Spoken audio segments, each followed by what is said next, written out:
شروع اللہ کا نام لے کر جو بڑا مہربان نہایت رحم والا ہے۔ اور اللہ کے نام کو اس بات کا ہیلا نہ بنانا کہ اس کی قسمیں کھا کھا کر سلوک کرنے اور پرہیزگاری کرنے اور لوگوں میں صلح و سازگاری کرانے سے رک جاؤ، اور اللہ سب کچھ سنتا ہے، جانتا ہے۔ اللہ تمہاری لغو قسموں پر تم سے مواخذہ نہیں کرے گا،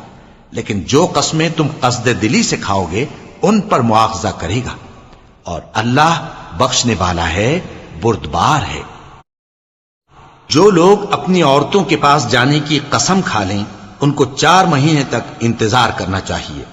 اگر اس عرصے میں قسم سے رجوع کر لیں تو اللہ بخشنے والا ہے، مہربان ہے۔ اور اگر طلاق کا ارادہ کر لیں تو بھی اللہ سنتا ہے، جانتا ہے۔ اور طلاق والی عورتیں 3 حیض تک اپنے تئیں روکے رہیں، اور اگر وہ اللہ اور روز قیامت پر ایمان رکھتی ہیں تو ان کو جائز نہیں کہ اللہ نے جو کچھ ان کے شکم میں پیدا کیا ہے اس کو چھپائیں۔ اور ان کے خاوند اگر پھر موافقت چاہیں تو اس مدت میں وہ ان کو اپنی زوجیت میں لے لینے کے زیادہ حقدار ہیں۔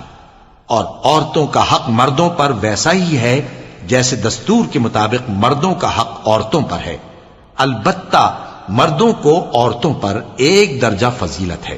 اور اللہ غالب ہے، صاحب حکمت ہے۔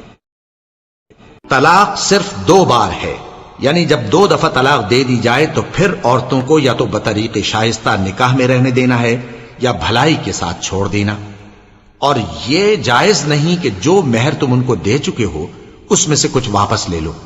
ہاں، اگر زن و شوہر کو خوف ہو کہ وہ اللہ کی حدوں کو قائم نہیں رکھ سکیں گے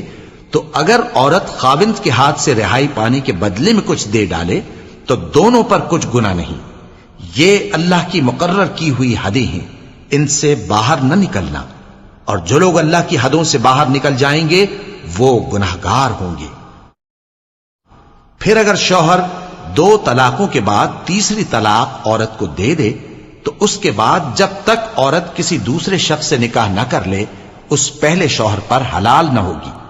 ہاں، اگر دوسرا خاوند بھی طلاق دے دے اور عورت اور پہلا خاوند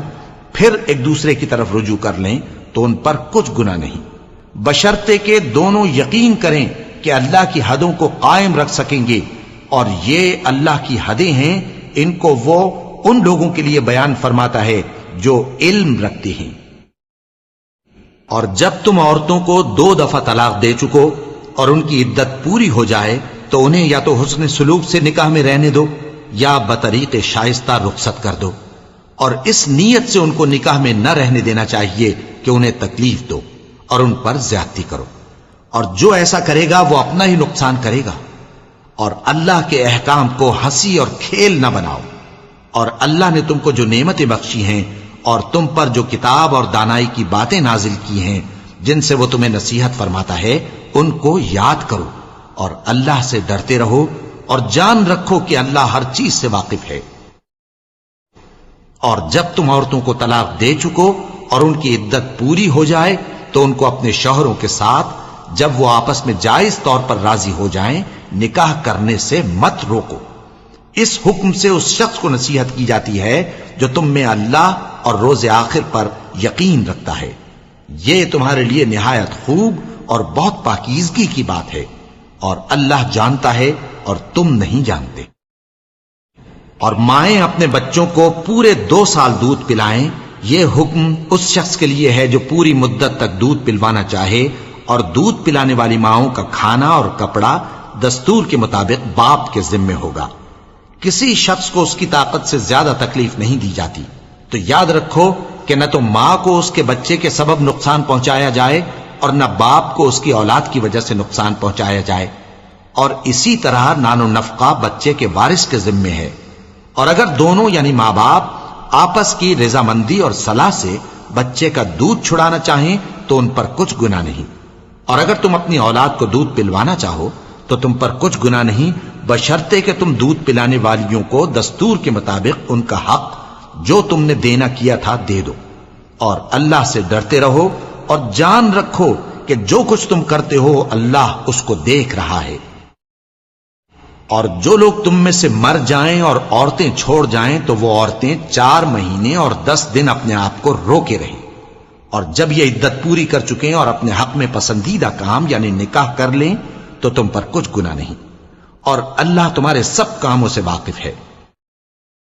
اگر تم اشارے کنائے میں عورتوں کو نکاح کا پیغام بھیجو یا نکاح کی خواہش کو اپنے دلوں میں مخفی رکھو تو تم پر کچھ گناہ نہیں۔ اللہ کو معلوم ہے کہ تم ان سے نکاح کا ذکر کرو گے،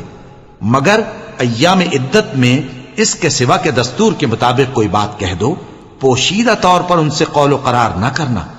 اور جب تک عدت پوری نہ ہو لے نکاح کا پختہ ارادہ نہ کرنا، اور جان رکھو کہ جو کچھ تمہارے دلوں میں ہے اللہ کو سب معلوم ہے، تو اس سے ڈرتے رہو اور جان رکھو کہ اللہ بخشنے والا ہے، حلم والا ہے۔ اور اگر تم عورتوں کو ان کے پاس جانے یا ان کا مہر مقرر کرنے سے پہلے طلاق دے دو تو تم پر کچھ گناہ نہیں، ہاں ان کو دستور کے مطابق کچھ خرچ ضرور دو، یعنی مقدور والا اپنے مقدور کے مطابق دے اور تنگ دست اپنی حیثیت کے مطابق۔ نیک لوگوں پر یہ ایک طرح کا حق ہے۔ اور اگر تم عورتوں کو ان کے پاس جانے سے پہلے طلاق دے دو لیکن مہر مقرر کر چکے ہو تو آدھا مہر دینا ہوگا۔ ہاں اگر عورتیں مہر بخش دیں یا مرد جن کے ہاتھ میں عقد نکاح ہے اپنا حق چھوڑ دیں اور پورا مہر دے دیں تو ان کو اختیار ہے، اور اگر تم مرد لوگ ہی اپنا حق چھوڑ دو تو یہ پرہیزگاری کی بات ہے، اور آپس میں بھلائی کرنے کو فراموش نہ کرنا۔ کچھ شک نہیں کہ اللہ تمہارے سب کاموں کو دیکھ رہا ہے۔